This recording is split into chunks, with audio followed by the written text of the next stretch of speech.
Entering Adelaide leaves little doubt which beer rules Southern Australia, Koopas. And for a classic ale, you go to a classic pub, like the Edinburgh Hotel.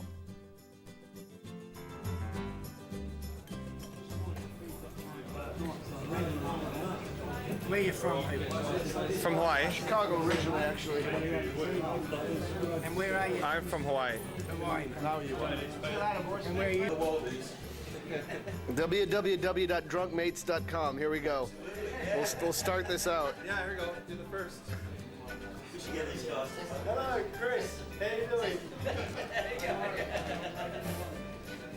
All right, we're at the Edinburgh Hotel pub here, and we found out that the way you get into the pub is you enter the hotel and you go through the men's room. I don't think we can put that on video, but we're enjoying the local beer, Koopas. This is their sparkling ale, and it's a mystery as to why they call it sparkling ale, because it's quite cloudy. This is on tap.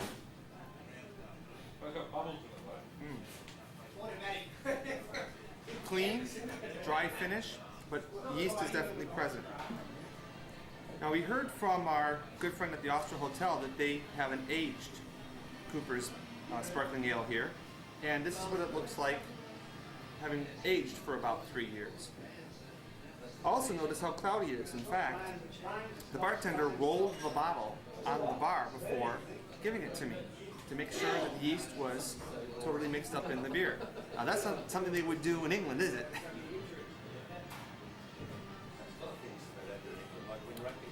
Lots of a yeast flavor. It's fermented out quite a bit. Kind of sweet.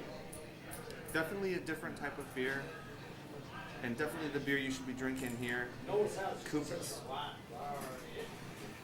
This is an aged bottle of Cooper's, aged about 3 years. At the place they tell me they started aging Cooper's in Adelaide. Totally different aroma. Swedish yeast is almost gone.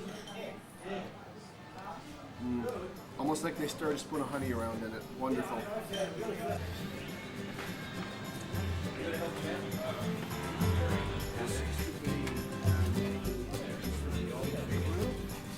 So the kegs would come in here from the street. The kegs come in and they keep them here. That's still open or is that shut? No, it's all sealed up now. But this is, you know, the vintage ale you were drinking earlier? Yeah. Okay, so this is where we buy it and we store it and we cellar it here. Same as the vintage stout. When I had that, I managed the bottle shop up the road here. When we had that, we were selling that for $55 a carton, like bang, off the pallet. Now, because that's never been in the fridge, I could sell that for $120 a carton. So how much do you suppose in Sydney that would go for? Oh, $200, no worries. Okay. All right.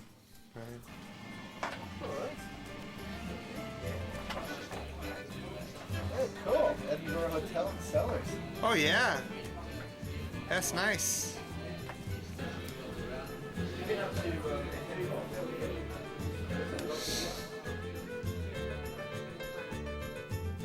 To discover the reason Aussies revere this beer like fine wine, we trek to Australia's oldest family-owned brewery, Koopas.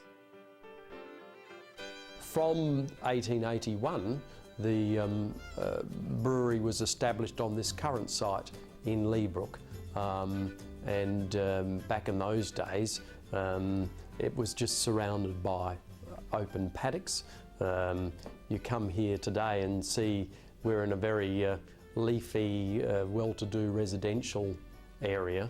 The brewery now is completely surrounded by very nice houses, and so visitors to the brewery are amazed to see a brewery in this location. But of course, back in those days, back in 1881, the brewery was actually established quite a way out of the city, and we've got pictures to show that there were just paddocks all around in this area. In 1862, our founder, Thomas Cooper, had come to Australia and had set up as a cobbler and a stonemason. He had two claims to fame, but I suspect that he was having difficulty with both endeavours because he turned his hand to brewing after his wife became unwell. His wife came from a brewing family in Yorkshire. I think they had a small pub brewery in Yorkshire, and when she became unwell, she got a husband, Thomas, to make a batch of ale to a recipe that she knew from her father, and Thomas did this in a bath. He made this batch of ale, and she had the beer, and she became better, and then he developed a bit of a reputation for his ability to make beer locally, and he sold it door to door. So this was the way he operated for the first 19 years. He became a very keen home brewer, so to speak. I mean, he had a small brewing operation at his home for the first 19 years. But Thomas developed this reputation for producing a beer which was good for health, and I'm sure made much of the fact that his wife recovered from illness as a result of the beer that he had made. We've continued to have Coopers closely involved in the company ever since its origination back in 1862. My role, for instance, is as a manufacturing manager. I'm operations director, looking after the brewing, production, packaging and distribution. My father, Bill Cooper, is managing director. We have Glenn Cooper, who is marketing director, and he comes from the other side of the A side of the family. Bill and I are from the B side of the family. There is also Maxwell Cooper, who's retired but still is chairman. He, similar to myself, studied at Birmingham University in England, studied brewing science, and so for approximately 40 years Maxwell was in charge of brewing and brewing development here at the brewery, and Bill came from the sales and marketing side of the company to become managing director in the mid-70s. In addition to those Coopers already mentioned, we have my brother Matthew, who is in our distribution department, and Maxwell's son Nick, who works in the laboratory. Our head brewer, Ched Bojic, hails from Yugoslavia.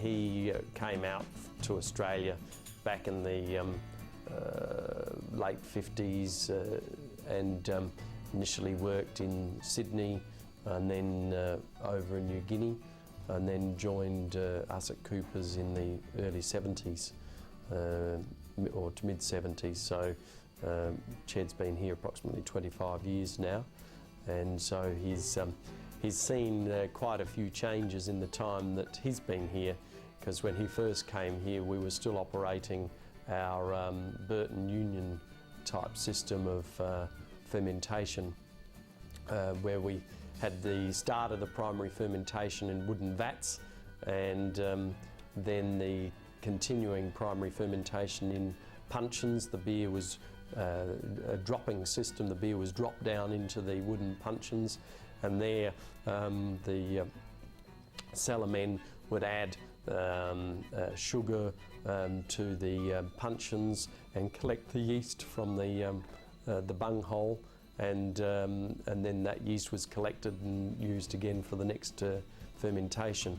And of course they continued that primary fermentation in the puncheons until they got to a stage where they felt the yeast count was sufficiently low and that the fermentation had been sufficiently completed.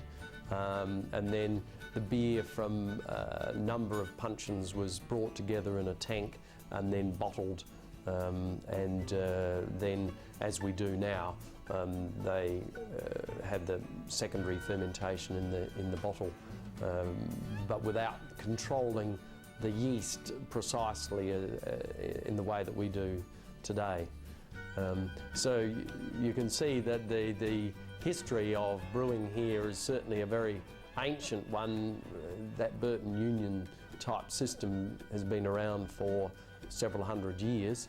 Not many companies still operator. One of the most famous is Marston's in the UK, and we stopped using it in the latter part of the 70s when we introduced a centrifuge to strip out the majority of the yeast so that we could keep the yeast count at a very consistent level prior to bottling. During the 1950s in particular, there was a strong move away from the traditional ales in Australia towards lager beer.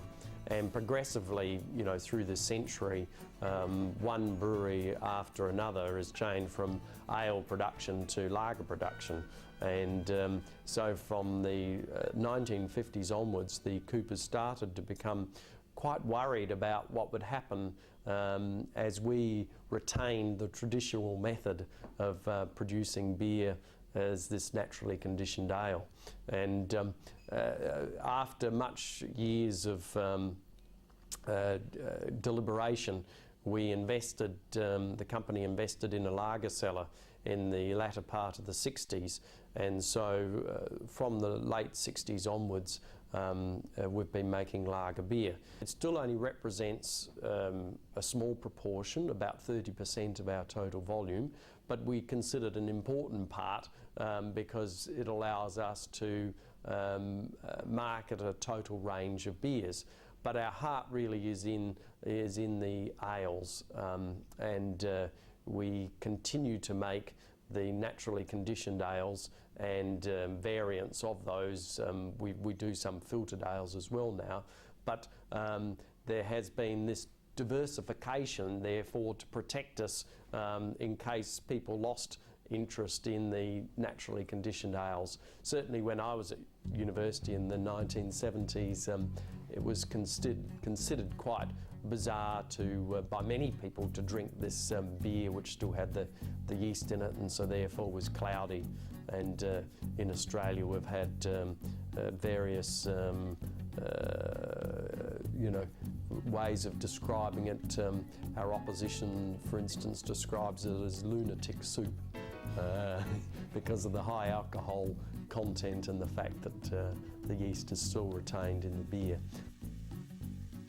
The powdery type yeast seems to be best for this purpose. It doesn't sediment out at all during the primary fermentation, and during the secondary fermentation it gradually, at the end of the fermentation, starts to sediment down to the bottom. But as you know from drinking it yourself, it's very easily disturbed, and so many of the customers actually like having the bottle rolled on the bar or turned gently by the bar attendant so that yeast sediment is thrown up as a fine cloudy appearance through the whole beer, as opposed to getting a stronger cloudy appearance at the end of the drink. Our records show back to 1908 that we've used the same yeast since then. So although we've kept records for longer than that, the former Coopers can follow it back to 1908. The same yeast has been repitched from one brew to the next. The sparkling ale is the original ale that we've made ever since the 1860s, and it really seems to hark back to the days when a lighter coloured beer was considered to be sparkling in appearance. Many of the immigrants to South Australia and to Australia came from Britain, and in Britain through the last century much of the beer that was being consumed was porter, darker coloured beers, and as you know, that related to their the quality of their water, and they back 200 years or so ago, they wanted to keep a sort of consistent colour despite the quality of the water, and so those darker beers were very commonly drunk.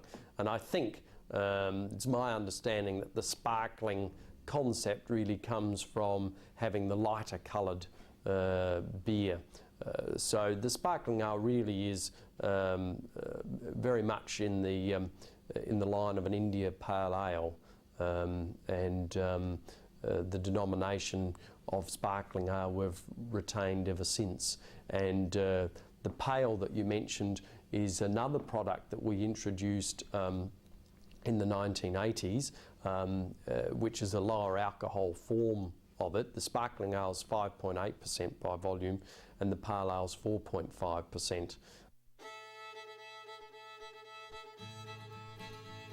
We wanted to develop a system of being able to collect the yeast, store it, but have it actively growing prior to re-pitching back into the beer for the secondary fermentation. So Ched, as the head brewer, and Maxwell did some investigation and found that they could satisfactorily store wort in hygienic plastic bags. Then they'd take this wort and use that as the basis for the yeast propagation. And having solved that problem, it was suggested to them maybe these bags of wort that they'd created would be a good idea for the home brewers, as that was a developing art form around that time. And so as Coopers, we started to sell these boxes of wort that we'd come up with. And initially it was sold as a cellar door product. And my father tells stories of how there were cars lined up down Stattenborough Street and down Tusmore Avenue and into Kensington Road, lining up to drive into the brewery to buy their cartons of wort. However, that wasn't really a way to market it properly, so we started selling to the supermarkets, and eventually in the mid-1980s we bought evaporation equipment, Alpha Laval evaporation equipment, which allowed us to concentrate the wort and package it in cans in the way that we do nowadays.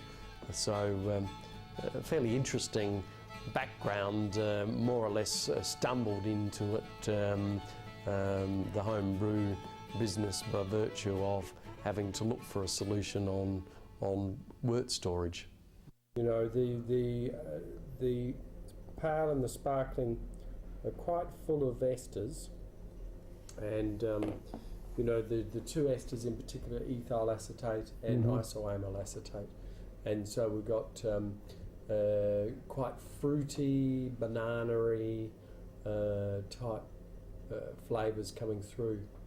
So you know, sometimes it's less rather than more, and people who are used to it say, oh, you know, that beer doesn't have quite enough of the fruity flavour.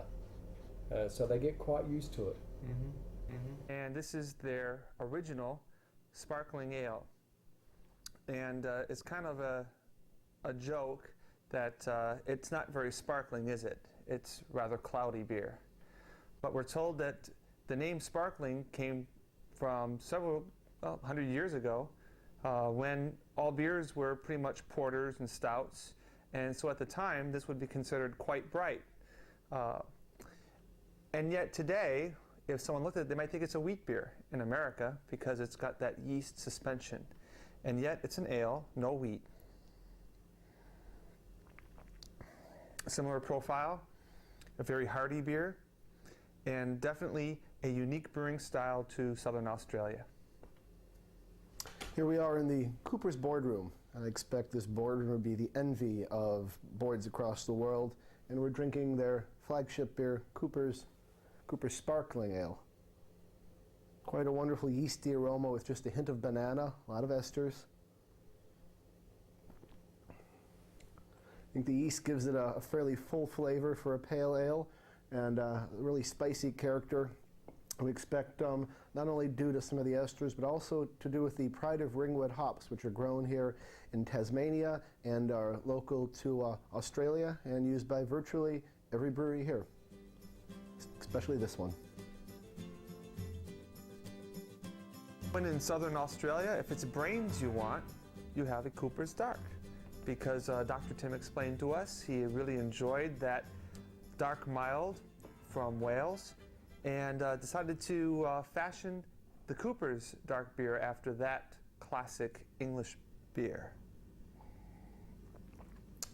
Maybe still a bit heavy in the alcohol to be considered mild, but still very, very crisp, drinkable dark ale, kind of a lost beer style, but a beautiful example here in Adelaide. So we're here drinking Cooper's original pale ale, beer I have yet to see in the States, with yeast.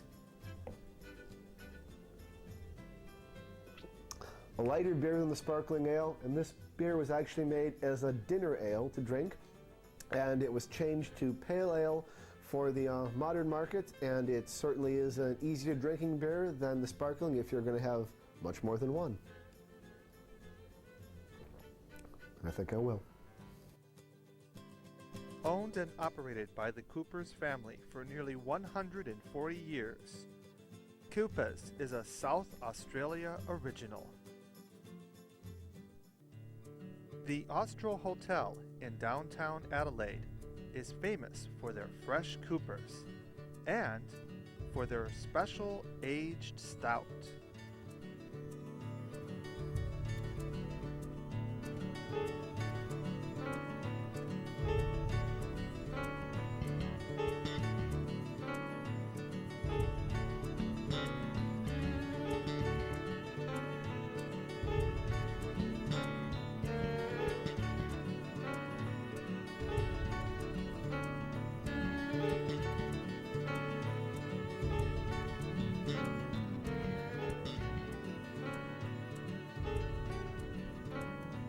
"12-month aged Cooper's Stout.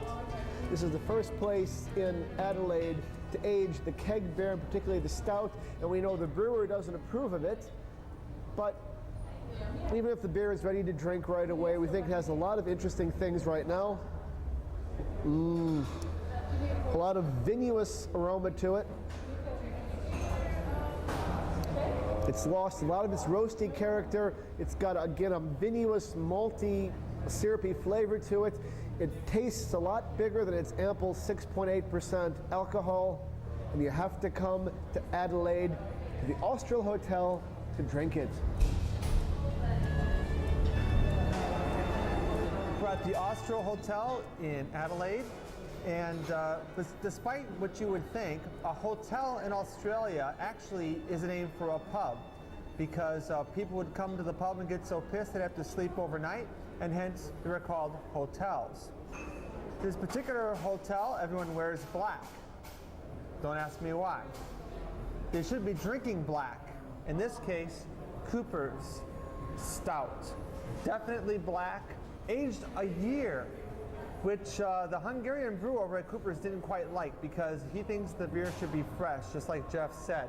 And yet, so much comes out of this heavily yeasted beer after a year. The yeast ferments out a bit, settles down, and yet it ages beautifully. Something definitely unique to Cooper's and to the beautiful city of Adelaide. Cheers. Salad. Beer. Cooper's. South Australian for beer.